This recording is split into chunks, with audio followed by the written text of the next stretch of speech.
Welcome back in, Robby and Rexrode, 102.5, 106.3 The Game. Robbie Stanley, Joe Rexrode, Nick Keyser here with you on this Thursday morning. Preds back in action tonight, taking on the Winnipeg Jets, who have won 11 games in a row. They beat Ottawa last night. They'll have the second half of a back-to-back. To help us talk more about that, we go to our 102.5 The Game phone line, driven by WilsonCountyHyundai.com.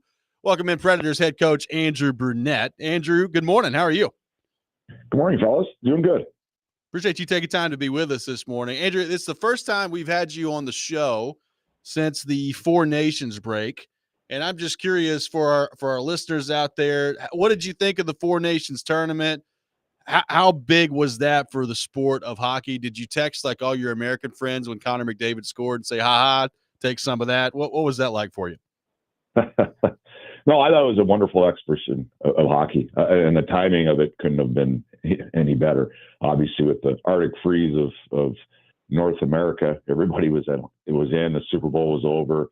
Everybody was kind of looking for something to watch, and I think we hooked not only the mainstream hockey fan, but I think a lot of the texts I got. I've lived in Florida a little bit in the off season.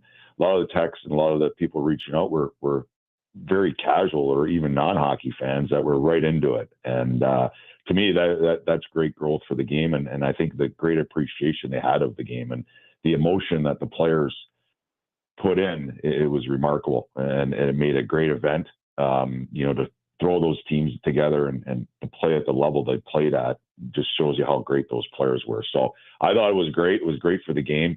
I thought the coverage of the games were awesome, and the timing for me, obviously we go up against the NFL. NFL is just one of those sports that's, basically, all year, every day, and we kind of captured that a little bit. So that was big for our game. Yeah, people are excited about people doing three cone drills this week. So to your point on the NFL. So yeah, exactly. So, some guys get banged up out of that, Andrew, and obviously that's been a lot of the discussion in years past about the Olympics and all that stuff.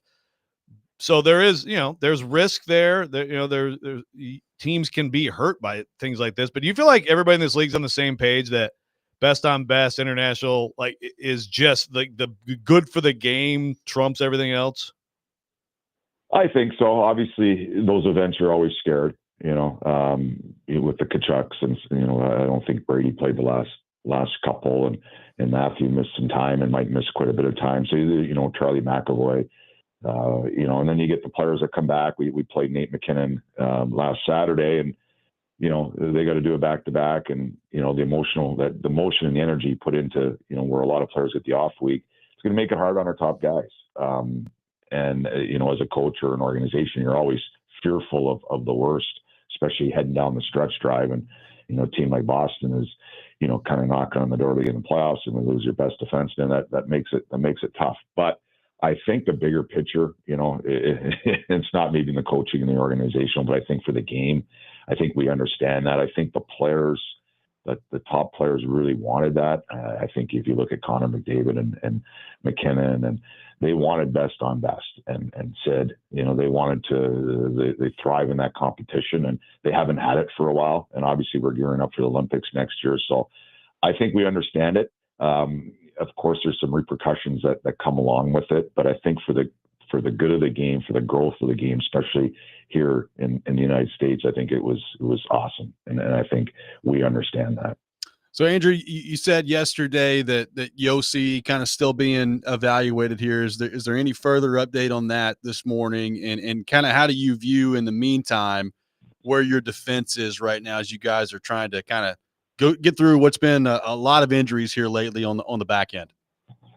Well, hopefully with Roman, we learn a little bit more today. He's going to go through some tests and see how he's feeling, this morning when he gets up. So we really don't have no update on him. As for our defense, it's been a work in progress. I think there's stretches that we played pretty well, and there's stretches that I think it's hindered us a little bit in the way we would like to play, where we're taking on a little bit too much water. And saying that, there's a lot of new faces back there, and there's a little bit of a growing. We went through a little bit of a growing spurt here, and then you add a couple of new faces here this week, losing Roman. It's a little bit of work in progress, something that there's some really good opportunity in that too for some of these young kids and some of these guys that are getting second chances in different organizations. And we're, hoping one of them grabs it and steps up and solidifies a position heading into next year. So I think there's great opportunity for some of these guys coming up, but it definitely is a little bit of a work in progress and something that we're continuously trying to get better at, because I think it's such an important part of the game. As you've seen, if you watch the Four Nation Cup, if you watch the United States and even Canada, their backhands were amazing. There was Florida coming in here last game, there was no space anywhere. And that's kind of what we're aiming for. And there's some opportunity here for these guys to grow into that role. Andrew, how much of a challenge is it right now for you, just day to day with the situation you guys are in? A lot of hockey left, but obviously, the playoffs pretty much not happening at this point, if not mathematically. I mean, you guys are out of it. So how difficult is it to keep things together and to keep guys playing with desperation and to give their best every day? Yeah, I mean, it's challenging for sure. I think, we could talk about, resetting and these last 28 games, and definitely they mean something. I think you have a little bit of a veteran group. It's been a year that, it's been heavy, and the expectations talked about it from in our room and from outside were tremendous, and we kind of didn't get there. And so there's a little bit of that little hangover or a cloud hanging around, I guess you can say, that it seems to be always there, and we kind of poke our head out of it and seem like we're going to kind of get out of it, and then we slip down a few steps, or slip on a rock and kind of go back down again. And I give a lot of credit for the group. I think our effort's been there every night. I haven't, maybe twice before the break, I maybe questioned a little bit of that and our resilience to put it in, and it hasn't been going. I think when you got every guy that's really feeling they have more to give and hasn't been their best season, and you get shut out the other night, and a game that you had so many opportunities to capture some magic, and we weren't able to grab it. It was a hard fought game against Florida. I mean, they're a really good team, but we showed up and we had effort, and we, in Jersey, we made a few, young or immature, some mistakes. I thought in Florida, we hung in there. Obviously, they're a really good team and gave them too many power plays, but the effort was there. So it's really challenging. I wish you'd have a magic potion to say, hey, listen, let's clear the air, let's clear the room. Let's just try to finish on the right foot, and whatever that may be, but to get that and to say it is easy, we got to find a way to do it. But again, the only way you'll get through these things is with effort. So we keep pounding on the door, we keep showing up to work, and you never know what can happen. Andrew, last thing for you here, we know the trade deadline is about a week out, and Barry's talked about it. There are going to be some moves that are coming here. What's kind of this next week look like for you in terms of the communication with Barry? And do you say anything to some players that, that could potentially be on the move this week? A lot of veteran guys that have been through this before. Do you just kind of leave it alone? Like, how do you view this next week here before the deadline? Well, I think you're in constant communication with your players, and I think compassion. And this is a tough time, and nobody wanted to be here. We wanted to be buyers, not sellers, and we understand in saying that a lot of the guys that are movable or older players have been through this, and even no matter how many times you go through it, it's still extremely difficult. You got one foot here, one foot somewhere else, and you don't know where the unknowns are. And you don't even know what's going to happen. But it's a real, pretty much a high anxiety week coming up here for our group and where we're at. And you just try to make sure you try to help them as best you can. And it's hard. I think for me, going through it so many times as a player, even this position, and really the mindset is business as usual. And you try to play your best game every given night. You can't control the uncontrollable. You can't control, as a player, you're not making these decisions. All you can do is play your best game, and those decisions will be made for you, probably depending, on how you play and where you go. So it's a hard week. I feel for them because I've said this multiple times. This is not where we wanted to be or expected to be, but we're here. So now we got to deal with it. We got to deal with the ramifications of where we're at, and our groups, like I said, have done that and showed up to work every night. And some nights we maybe don't have it as, in the condensed schedule, but the effort you can never question with our group. Well, Andrew, really appreciate your time this morning. Thanks so much for being with us. We'll see you later this morning at the morning skate, and talk to you soon. All right, guys, take care. Sounds good. Andrew Burnett, Preds head coach, our guest on Robby and Rexrode. The Rex Rant with Joe Rexrode coming up next. Charles Robinson from Yahoo Sports will be with us at 8 o'clock. We'll get into all things NFL, the Tennessee Titans with him. This is Robby and Rexrode, 102.5, 106.3 The Game.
Sometimes he wakes up on the wrong side of the bed. And sometimes he's just, well, Joe. Awkward moment. Let's do it. This is the Rex Rant, now on Robby and Rexrode. Glorious, victorious. It's so stupid. It's a terrible song.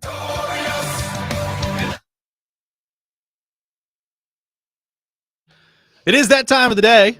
Time for the Rex Rant with Joe Rexrode. You can check it out every morning here on the program. Joe Rexrode, the floor is yours. Glorious, and I will defend. I will defend. Is that what he say? I won't give in. He does say defend. Yeah. Right now. I'm trying to. I'm like Willie. I'm Willie Donick, and I will defend. I will defend. All right, are we gonna rip Willie now? Is it time to rip Willie? Maybe. Kind of unfair. Like we really should just have. We talked about like Willie coming in sometime. You know. Problem is this time of hashing year it it's kind out. of tough because Willie is always, traveling and all that stuff. But Yeah. But I get excited about the opportunity to get after anybody not named Stilly because the Stilly stuff It's gets too old. easy. Yeah. Yeah, it's like tired ripping Stilly, wired ripping Willie. Yeah. Now, of course, it's hard. Yes, Willie is, frankly, he doesn't have a bunch of goober fanboy takes like Stilly does. So, I mean, it's harder. However, it is harder. However, Significantly. yeah, Mike Borgonzi, he wakes up at 4 a.m. Oh my God. So with Willie, we have a little thing going. We had it yesterday. This could have been a I mean, he could have accosted me in the parking lot. I saw Willie get out of his car in the parking lot yesterday. He shook his head at me in scorn. It's like, Rexrode, I'm so disappointed with you. But to be fair, to have a real conversation about this is going to be less ranty. I guess to give it a headline, and I just, the big thing that bothers me here is that Willie he's not the problem. Willie. Discussing UC Soros, by the way. Yeah. I guess I should maybe bring up the topic. Yes. So here's my rant. Willie, we never said UC Soros is the problem. We never said that. But he is a concern. There is a concern. They signed him to a long-term deal. It's a legitimate, fair discussion to wonder if he is going to live up to that contract. Now, as Willie brought into evidence, they had a great interview. Kevin Woodley on. And I did listen, and yes. Willie told me to listen. I went back, listened to it, and it's a compelling interview, and there's a lot of good points made in it. And I don't think you tell me. Sometimes I forget what I say and what you say. I don't think either of us said he's screwed. It's over. I mean, again, Stilly's over here like he must be sent back to Finland, right. in a box. I mean, like we're not there, okay? I mean, but there's concern. I mean, there is concern. It's legitimate. It's okay. And by saying there's concern is not saying UC Soros is the biggest problem. He's the worst goalie in the league, et cetera, et cetera. That's not what we're saying. So, again, there's plenty of discussion I can have him back and forth. And honestly, when it comes down to it, all of us are going to sit here and we're going to see. Yeah. We're going to sit here. We're going to find out. But Willie pointed out, he had a great game the other day. And he did. Yes, it's so bad.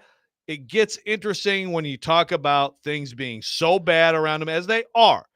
And so then you get into, again, the goals, saves by expected, all that stuff, and how legitimate are those stats. And a very good thing that we've brought up before that's a real-life example for us is that Kevin Lankinen's underlying numbers per the metrics people in this league were terrible. And the Preds signed, and we said, really? And then he came in, and he was good. Yeah. So I trust that these teams have better data than we do. No question. So what's the internal, puck by puck evaluation of UC Soros compared to what the metrics world? It may be different.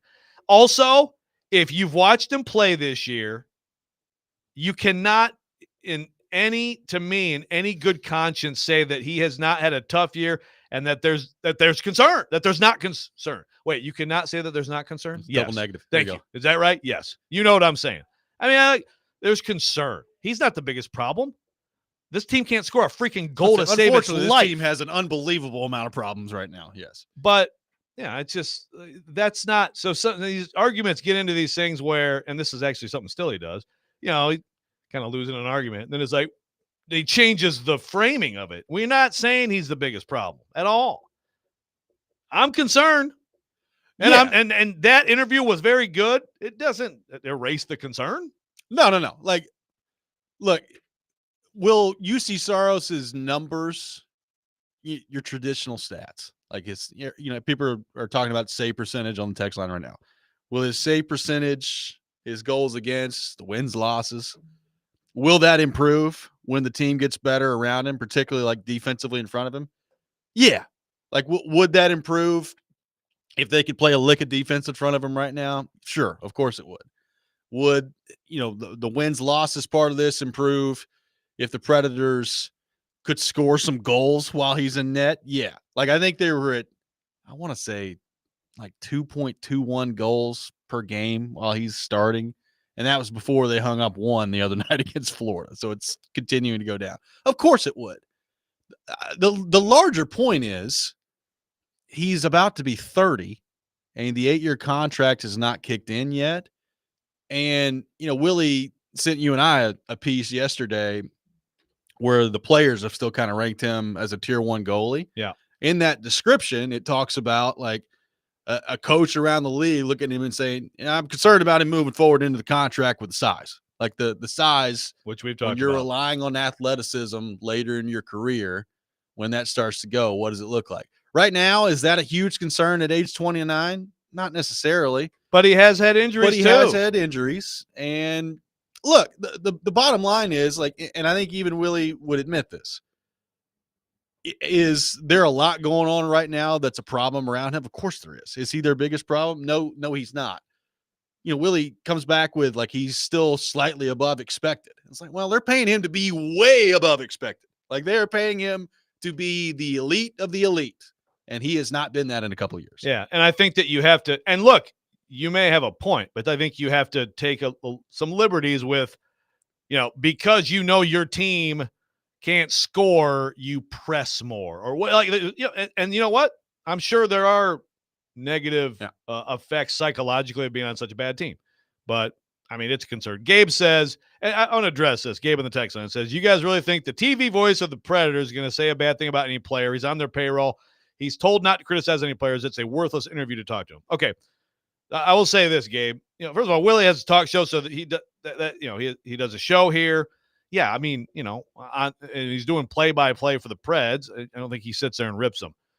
As a play-by-play announcer for a team, Willie is, I think, more willing to talk about things than any play-by-play announcer I've seen. Now most of them don't have sports talk shows. Correct. But that's the hat he's wearing when we're having these discussions.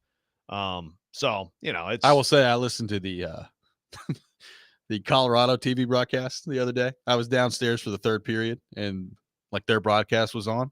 So I just listened to it. And I largely like those guys, but some of the blatant homerism going on there was pretty wild.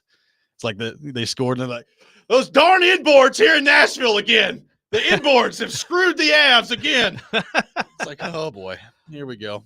It's good stuff. Yeah, Willie. Wow, Justin Barron got high stick to the face. That Avs guy didn't see him there, and it's like, well, that's great. You could have the stick down. You don't have to have the stick in the air when the puck's not there. It's good stuff. There is some tremendous stuff out there on the Homer front of play-by-play. Nobody will ever touch the Minnesota Vikings guy, ever. Who is that? I don't remember his name. Paul something. Okay. I've sent you some clips from him. It's unbelievable. It's very good. Yeah. Unbelievable. But yeah, we're in a feud with Willie. Yeah, we're feuding with Willie. David says, Jared always seems concerned with UC not winning a playoff game, playoff series. He's won playoff games. I'm not concerned about that with him. I don't think he's had the right opportunity to win a series. Well, I agree with that. I've argued that. It's like, he elevated them in the series against the Hurricanes. He did. He elevated them in the series against the Hurricanes. Obviously, he was hurt the one 3 years ago. So that's not the concern. Is just him as a player. What is he as a player? What is he going to be as a player as he starts making this money? And you and I were on the move away from him a year ago train. And I think we're going to end up being right. I'd love for us to be wrong. I would too. I really would. I would too. 615-737-1025. Our phone number. Charles Robinson will be with us coming up next. We'll get his thoughts on the Titans, the NFL Combine, the feud at the Starbucks between Rappaport and Schultz. All that coming up. Robby and Rexrode, 102.5, 106.3 The Game.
Final hour, Robby and Rexrode, 102.5, 106.3 The Game. Robby Stanley, Joe Rexrode, Nick Keyser here with you on this Thursday morning.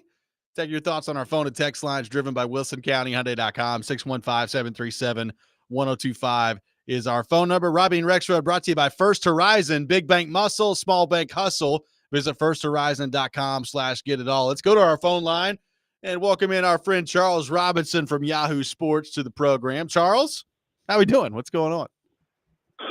I'm doing well, gents. How you doing this morning? We're doing great. Neither one of us have been able to walk into a coffee shop this morning and be verbally accosted. We discussed that earlier in the show. So good stuff. So let's just start there. What do you make of first off the Jordan Schultz report that Brady is hosting Stafford up in Montana and they're going skiing together and all those things? Rappaport refutes that and says they just met by happenstance. And then apparently Schultz just starts yelling at Rappaport in the Starbucks up there in Indianapolis. I love it. Who's right, Charles? Who's right? All right, so I'm gonna wade into territory here that'll probably upset both guys. Good. So I'm gonna get accosted by both reporters. I mean, you could kick the crap out of both of them. Let's be honest. Yeah, I swear to God, I was like, I wish someone would. I was like, this took up a very large chunk of my day yesterday, texting a lot of people, including individuals involved. So yeah, you got some information, didn't you? So look, here's the deal. Like Brady and Stafford absolutely were together. Okay. And it was they skied together. Whoa, you do the bunny hill too? No way. Yeah. Right. And so Brady's camp and Don Yee, his agent, have been very adamant that this was just a chance encounter. The two guys came across each other, hung out. That was it. That was not anything beyond that. It wasn't like a, planned meetup and like, oh, we're going to go hang out and ski and spend this time together in a recruitment period or whatever. I will say this about Don Yee. Don Yee was in the middle of the tampering investigation that happened with Sean Payton and Tom Brady and the Miami Dolphins. Personally, and I'm sorry to say this about Don, I don't trust him. Okay, so I don't anything he says about what happened. I am suspect about the believability of Don Yee representing what was truth and what is false. Right, unlike most agents. Right. And okay. And in Don's, in his corner, I will say that's like most agents. You're right, Joe. It's a great representation of it. I mean, it's, you do your job and you try to cool things down as much as possible. It's a remarkable chance meeting, but at the end of the day, the reason why it doesn't matter is because the Rams have already told Matt Stafford, go ahead. Like, go find out. There's no tampering here because we're telling you. Right. So be honest. Be honest. Yeah, okay. I mean, fair enough. I don't know. Again, I don't know if it's honesty or dishonesty. I just don't believe really anyone involved in the process here who represents any side of the story. Right. And I'm not banging on any reporters here. It's that I don't trust Tom Brady. I don't trust Don Yee. I don't really trust Matt Stafford. I've been, this is not my first rodeo here. I know stories of tampering where literally coaches are talking to players on their wives' cell phones, like just messed up, like crazy stuff that goes on with tampering. But again, it's not tampering because the Rams are like, go do your thing. Like, whatever. It is what it is. So, well, then I'm just going to go ski in Montana. Yeah. I mean, George Schultz represents it obviously as, the way he framed it was this is something where you've got Tom Brady, doing work as an owner, lining this up and talking to Matt Stafford and recruiting him. They need a quarterback. There's no question about that. But it comes after the fact that it's already been reported that both the Giants and the Raiders have shown interest, which obviously only amps it. You're like, man, wow, what a coincidence that these two guys. So it's, I don't know. And then Ian steps on the report and says, not factual. Like this is misrepresented the way that Jordan Schultz put it out there. it wasn't, billed to be this big like recruiting effort or whatever. Jordan didn't like that. And he sees him in the Starbucks in Indianapolis, confronts him hilariously. And somebody there sends me a picture of the beginning of the exchange, which I thought was pretty funny. And it's what a bunch of dorks we all are. Yeah. I mean, it was funny because I was telling Dawn, I'm like, this is like we're worse than basketball players when we fight in the media. Like, it's like basketball players don't know how to fight, ends up in like a slap fight. Like, this is even worse. Like, media members definitely can't fight each other. And so, of course, I'm getting my jokes off to everybody, texting. I'm not going to say who I'm texting, but at one point I'm like, have situational awareness. In that situation, you make sure Jordan Schultz punches you. because Howard Schultz is his father, and he is the former CEO of Starbucks. And you're in a Starbucks. You will never pay for another coffee. Yes, and you're in a Starbucks. And the great thing is, like, in the photo, the Starbucks logo is like above Jordan in this picture of the confrontation happening. I'm like, this is a Pulitzer. Like, you hang it in the Louvre, the picture of this. And but as I joked, I'm like, all I see is one guy who's heir to a coffee fortune and another guy who owns a portion of a racing horse. I'm like, let those two guys fight. That's these are the two guys I want to see fight.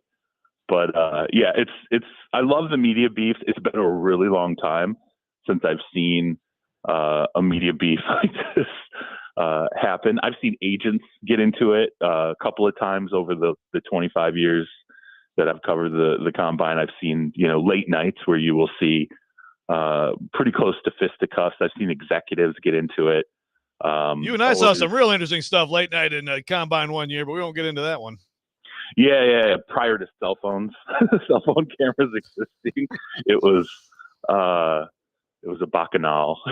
It was a buffet of behavior no one would ever want to see on social media. That has tamped down significantly. So very funny moment, I will say. And it's this is the era though that we're in where media members often have beefs, particularly when someone's commenting on your report or whatever. I mean, it results in some hurt feelings. So.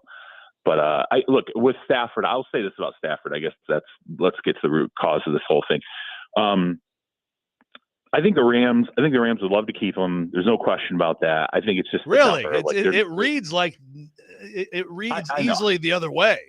It does, but it's about money. Like, I think the Rams are like, we're not paying you $50 million a year. Like, it's straight up. Like, it's really two issues. I think with the Rams. Number one, I think Sean McVay would like a real commitment. Like, I don't think Sean McVay wants to do this year to year.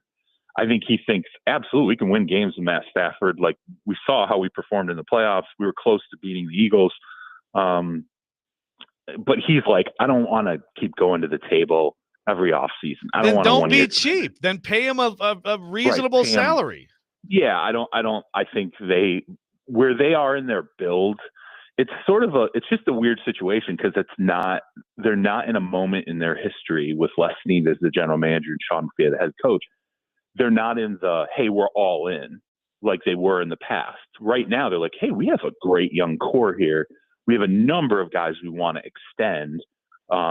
We actually have some guys we'd like to target in free agency, and we can't do that if we have a $50 million a year quarterback. And they've been honest with Matthew about, look, that's just not the number that we're looking at right now.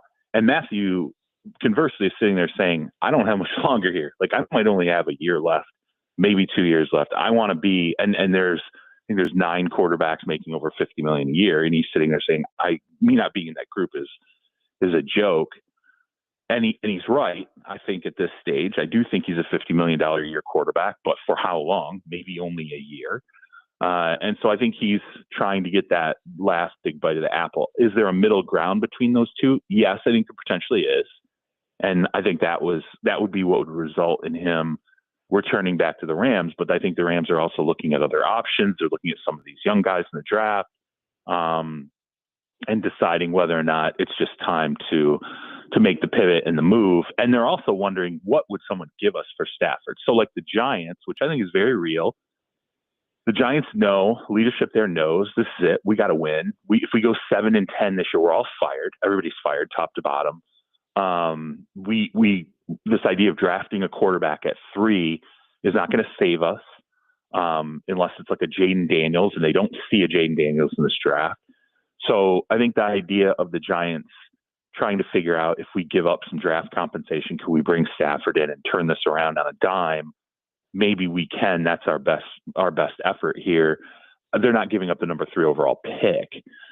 So, I know there's this idea, well, what if a team gives up a first? I think a team could give up a second for Matt Stafford at this stage, if they feel like it's something that benefits not only 2025, maybe they also draft a young player and groom them for a year or maybe 2 years. Then I think there are teams, including the Raiders and the Giants, that would be willing to give up second round draft capital and money to bring a Matt Stafford in and sort of turn the key on a plan. So it's a weird situation. I will say this about the Rams, though. I have been impressed, and it's something I told us talking to Lesney, the general manager. I was like, I'm very impressed how above board it is. They're very honest about it. They've been very honest with Stafford. Like, here's where we're at. Go ahead, do your thing. Go out there, see what you can get. And even in that process, like Sean McVay came out and said, the reason why they're being this transparent and overt about it is because he felt like he screwed up the Jared Goff situation. He mishandled that really badly with Jared Goff in the process of ultimately dealing him. And he's like, I learned my lesson. I don't want to do that ever again. I want to be as above board as possible. I was shocked that he even admitted that he badly screwed up how he handled Jared Goff throughout that process. And Matt Stafford surely can't say that he's being burned in this, because they've been very clear and honest about what they want to do. So on the Abdul Carter front, Charles, you got the right foot injury that's being talked about after the combine yesterday, the stress reaction. Schefter just put it out there a few minutes ago, actually, that apparently doctors have told him after further scans that surgery is not advisable and that he's going to work out on March the 28th. So how do you view the injury to Abdul Carter? Do you think it has any tangible effect on his draft status when April rolls around? So the first thing for everybody to remember, he's rehabbing a shoulder injury right now. So he was never going to work out the combine. Everybody knew that. It was always going to be a pro day situation. The stress reaction, so people get what this is, it's not a fracture. It's the precursor to a potential fracture. So and stress reactions are found, I don't want to say quite a bit in combine scans, but it's not uncommon, I would say, for a few guys for this to be discovered. The first thing teams ask is, do we put a screw into it and immediately start the process of rehab, which is, takes you a couple months, depending on where it is, how bad the area looks. But typically, if we're just talking about the average time span, you put a screw in it, it'll take 2 months, for it to get to a point where whatever area is affected, it calms down, heals up what little damage is there, and you no longer fear a fracture occurring. Or do you just rest it? And that's the camp that Carter falls into right now. It's, hey, you don't have to have surgery right now. You don't have to put a screw in. Just rest it and go about your business in the off season.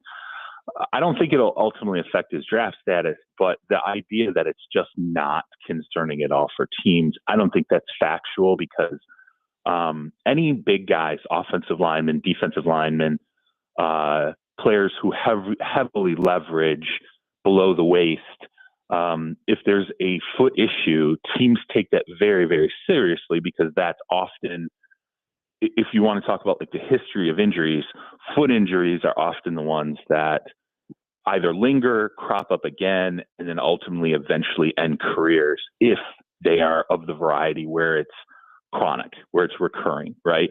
The defensive tackle, Jerzon Newton, had it last year. It was different but concerning, but there was a lot of concern last year.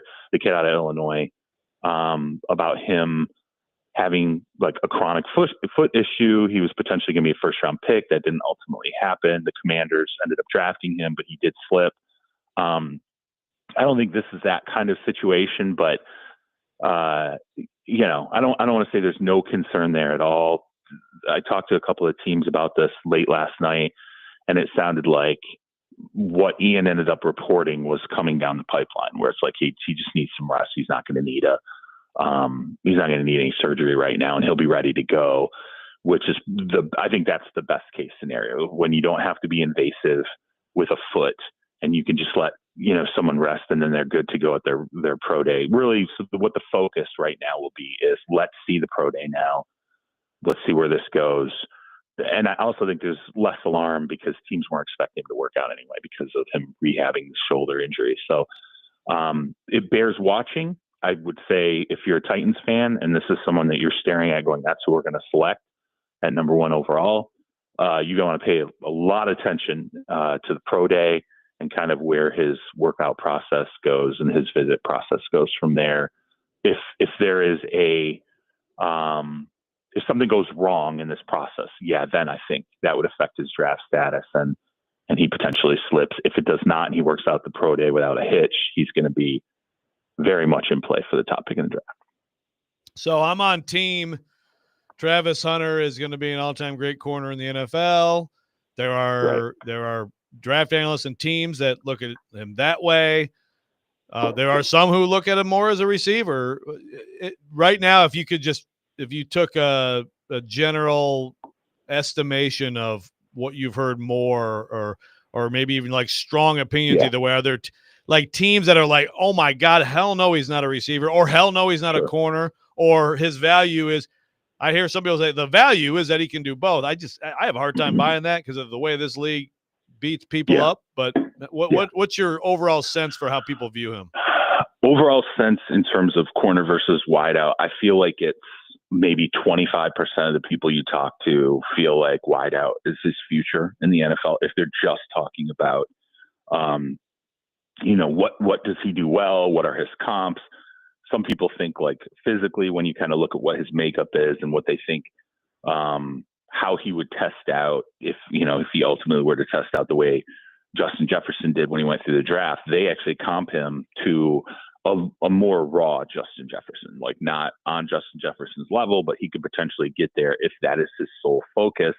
Those are the teams that really like him as a wide receiver. Obviously, Andrew Berry, the GM of the Cleveland Browns, came out and said, we view him as a wide receiver. I read that as, we're not taking him at number 2 in the draft. That's how I process that. Other teams, so a couple of different factors.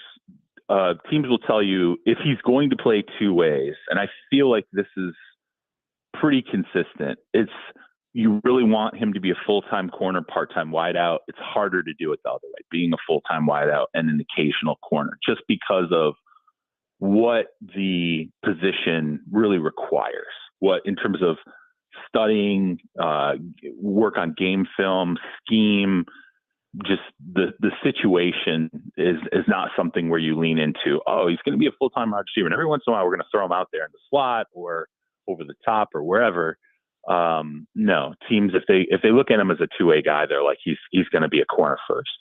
The teams that look at him as a wideout very much, I think, believe you really solely focus on him being a wideout. From a financial perspective, he'd be better off being a wideout. If he's going to be a top-tier player, you're going to make more money being a top-tier wideout over the long term than being a top-tier corner.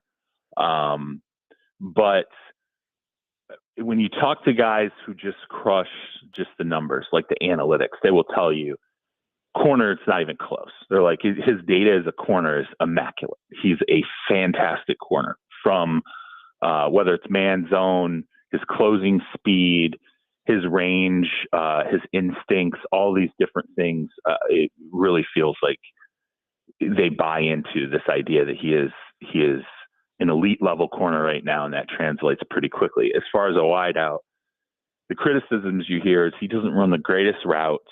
Like, his route discipline isn't the best, but teams are also like, he's playing an insane amount of snaps in college.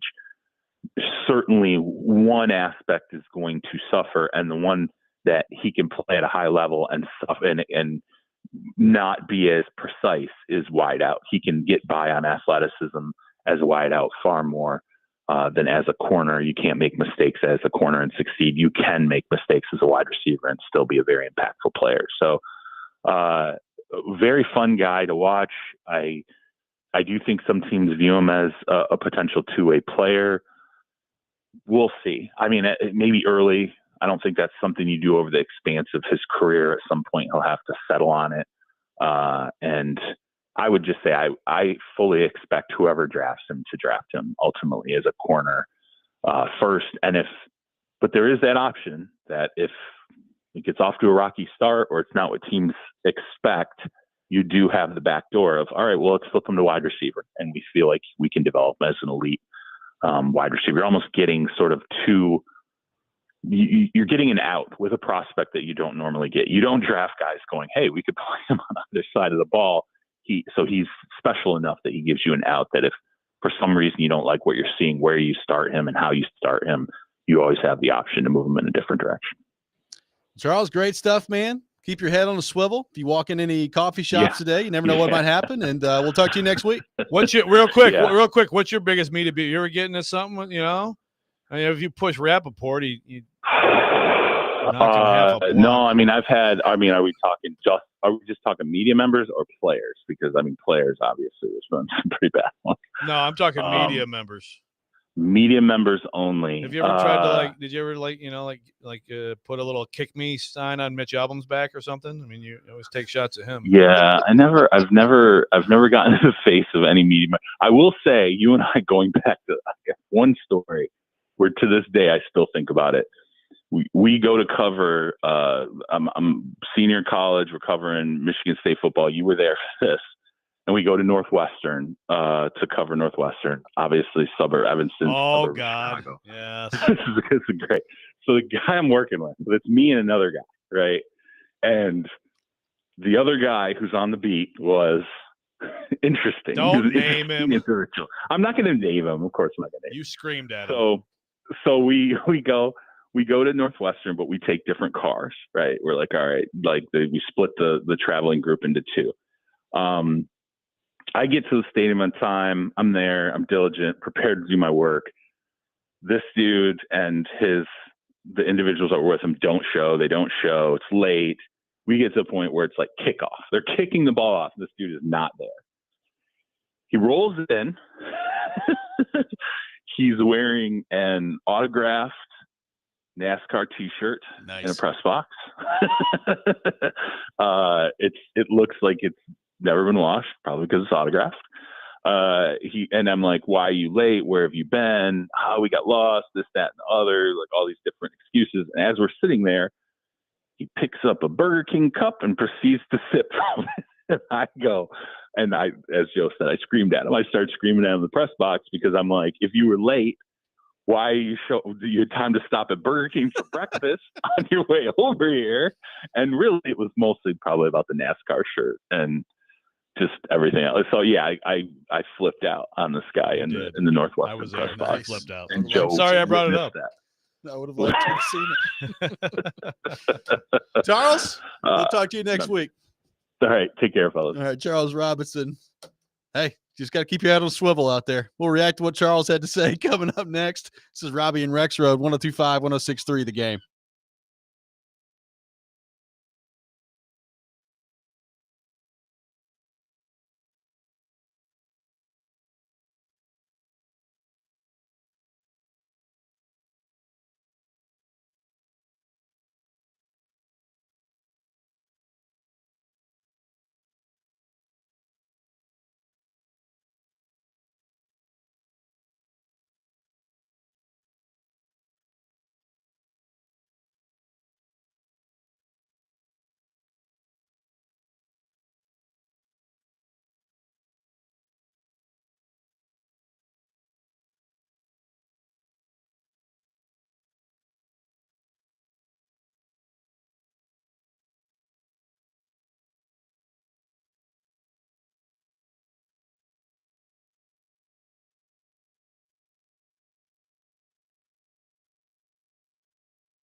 Welcome back in, Robby and Rexrode, 102.5, 106.3 The Game. Got some tickets to give away to see the Preds take on the Winnipeg Jets at Bridgestone Arena tonight.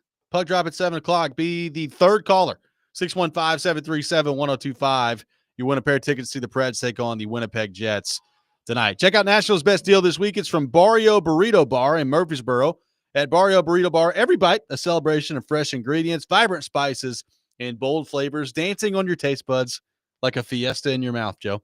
Head to theGameNashville.com/deals and get half off a $25 gift card while supplies last. Appreciate Charles Robinson for being with us in the last segment. That reminds me, Gabe.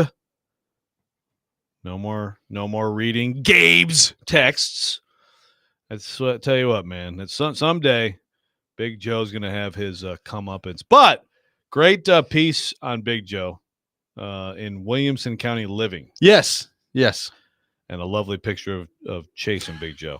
Very lovely. Really good stuff, though, in all seriousness from Big Joe. Real quick, too, Robby, I want to shout out Greg Sage. Yes.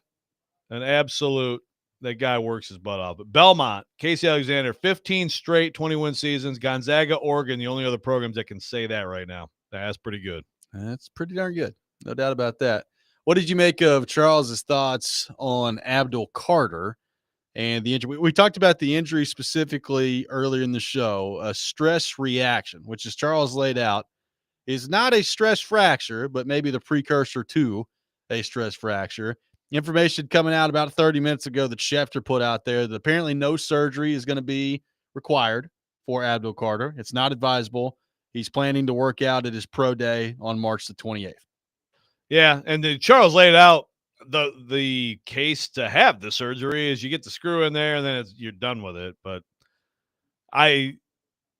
that's fine. Whatever the doctors say, to me, it's like, is it really that important to work out at your pro day?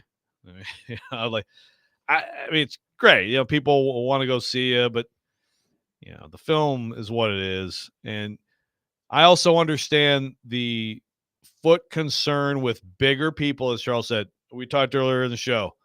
These injuries definitely are a concern with basketball players. The nature of that sport, the pounding on hard floor. I've seen careers end because stress fractures kept happening. Yeah. And yeah, certainly it's a bigger concern like in the NFL with the bigger guys. I mean, Carter is not 6'4", 320. So it would not stop me. I mean, again, unless there's more information we don't have right now. And if there's an overall sense that this is just an injury-prone player. I don't know of injury history beyond what he has right now. Now, he does have two, so you look into it. But based on the information I have now, this would not stop me if I thought he was the best player from drafting him at all. No, I wouldn't hesitate. I don't think it would stop me either. I having the shoulder and the foot thing at the same time is concerning. You look as much into it as you can if you're the Titans.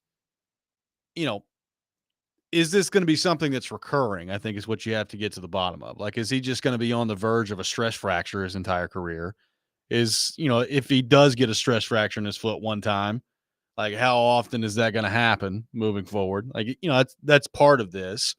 But if rest is the best option here and it's going to go away and he's going to be fine, then I don't think that affects your draft part of this. I said it earlier, if you're looking for just the total clean bill of health for guys that are playing football at a high level, you're probably not going to find that all that much. You just have to be, I think, intentional and be in constant communication with your medical people in terms of what sort of injury history is important to you and what is maybe you look at and you say, yeah, you don't really care much about that. And this would be very interesting. There may be some teams that are like, okay, yep, could be. Thanks, I'm out. Again, how many teams are even? I mean, there's a small group of teams that would even have a shot at him. He's going to go that high. But look, there were teams. As remember, was it Sando at the Athletic who reported? I think it was the Athletic.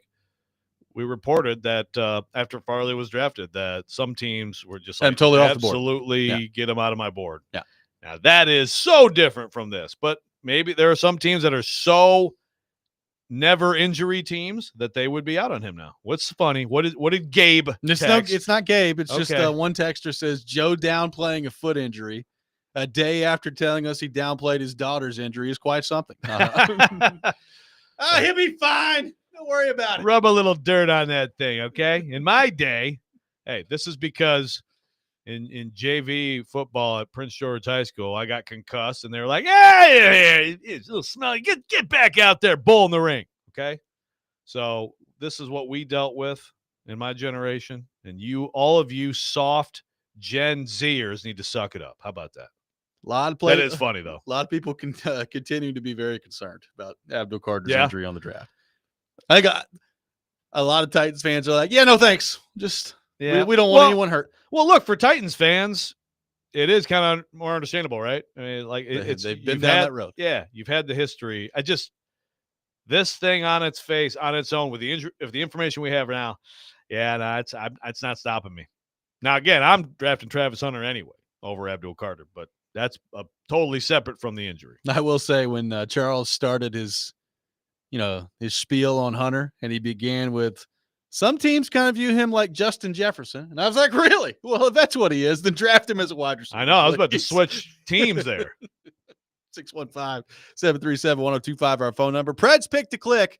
Coming up next, it is a Preds game day. They're taking on the Winnipeg Jets tonight. Be the first caller at 615-737-1025. If you guess a goal scorer for tonight's game, you win a pair of tickets to a future Nashville Predators home game. We will do that. We will wrap up the show with our final thoughts from the NFL Combine, the Matt Stafford situation, and more. Robby and Rexrode, 102.5, 106.3, The Game.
Preds pick to click on Robby and Rexrode. Preds in action taking on the Winnipeg Jets tonight, who have won 11, count them, 11 consecutive games.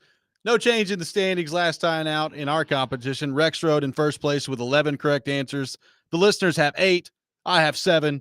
Keyser has 4. With that in mind, we head to our 102.5 The Game phone line, driven by WilsonCountyHyundai.com.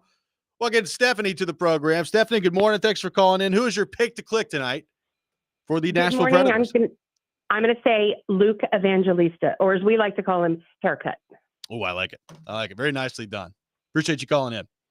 Thanks. So Evangelista off the board, Rexrode. Your selection in the competition. That's a deep cut this season. That's a deep cut. I mean, quite frankly, with the offense going on around here right now, there's a lot of deep cuts. Well, I suppose you're right about that. I'll go Forsberg. There was a lot of dramatic build-up to go with that. That's good. Evangelista Forsberg off the board. Man.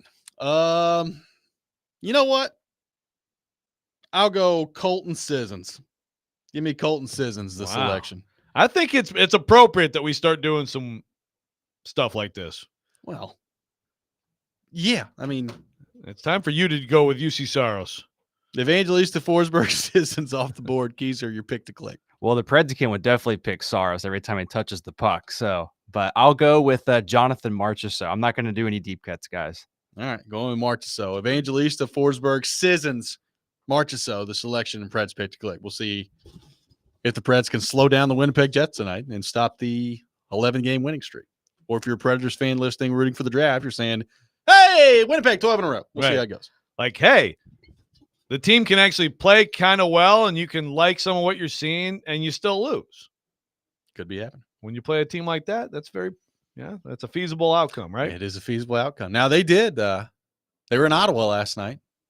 Hellebuck played last night, so you're probably looking at a backup goaltender on the second half of back-to-back going from Canada to the United States. So a lot working against the Jets from that standpoint. Yeah, and it's usually like a team like this that ends like the big streaks too. Yeah. So I actually kind of like the Preds now that I think through it. What do you make of some of the proposed rule changes in the National Football League that have been kind of outlined yesterday, including maybe some overtime rules that are like the postseason overtime rules in the NFL, where you get 15 minutes, and if the first team scores a touchdown, you get another chance after that. Right. Go ahead. Yeah, sorry. That was like the Bills-Chiefs rule. Right. You know, they changed it to, okay, even with a touchdown in the playoffs, the other team gets the ball. So that may be a thing now in the regular season. Well, apparently the competition committee, so the overtime was sudden death before 2011, and it's actually the receiving team won a higher percentage of games from 2017 to 24 than they did from 2001 to 2011. It's not much higher. It's like a 1%, 56-8 to 55-4. But I guess that's part of the impetus for, okay, just make it, even if you score a touchdown, their team gets the ball. It doesn't really, I kind of like if you get the ball and you go down and score a touchdown, ball game. I agree. But I'm not going to, it's not some huge deal to me. The first down thing's interesting. When I saw it, I got excited because they were talking. It's like virtual spotting, Yeah. So I'm like, good. We can get rid of like a terrible spot. It's about time. Tennis can do this. Why can't the NFL? But it's not. It's just that they can signal to the officials that it's a first down. It's still a human spotting. Right.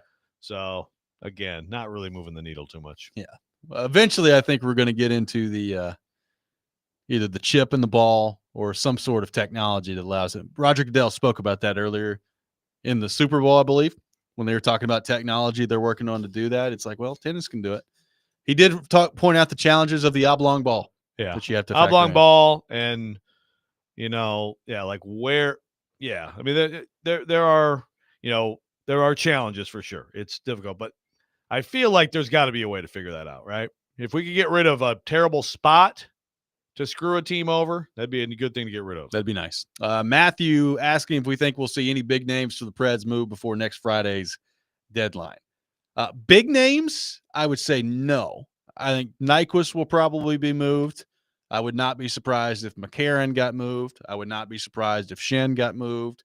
And I would not be surprised if Sissons got moved. Beyond that, we'll see. But if you're talking like, Stamkos or Shea or Forsberg or anybody like that, no, I don't think that's going to happen.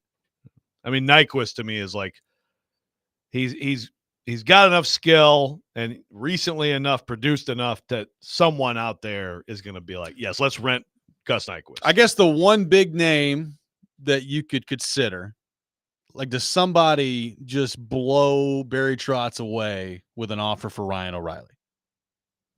I don't know.